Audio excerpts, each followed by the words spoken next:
Тројца пратеници и министер се најдоа на тапет кај антикорупцијската комисија, бидејќи во нивните фирми постапувањето на функциите поставиле блиски лица, сопружници и роднини, со што го прекршиле законот кој тоа строго го забранува.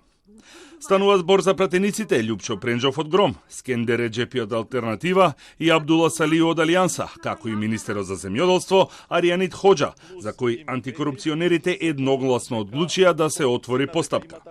Доколку се потврдат наодите во постапката, тие ќе треба да платат казна, која според членот 105 од Законот за спречување корупција изнесува од 300 до 500 евра.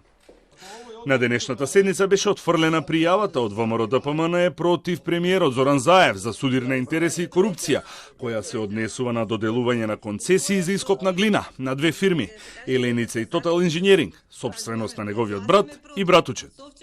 Антикорупционерите утврдиле дека Еленица поседувала таква концесија повеќе од 20 години, но и дека премиерот Заев се изземал од гласањето, а концесиите ги доделило Министерството за економија.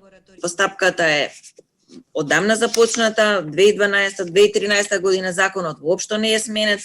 Самата процедура не констатиравме дека постати случаи или се обезбедена или обездадена предност кон оваа фирма, така што еве уште еднаш го повторувам мојот предлог, предметот да постапката да се запре.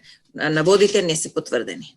Антикорупционерите ја запреа постапката против директор на средно училиште од Кочани, кој ја вработил својата сопруга како професор, бидејќи тој веќе платил глоба, а училишниот одбор и државниот образовен инспекторат не утврдиле доволно елементи за негово разрешување. На денешната седница антикорупционерите го усвоја образецот според кој ќе се бодуваат предметите кои им пристигаат и со што ќе им се олесни работата, бидејќи поради напливот на предмети тие губат доста време при самата евалуација, дали да се постапува по нив или не. Од денеска нов заменик на председателот на антикорупцијска е Шемши Салаи. Инаку се однесува фактички тука констатираме дека се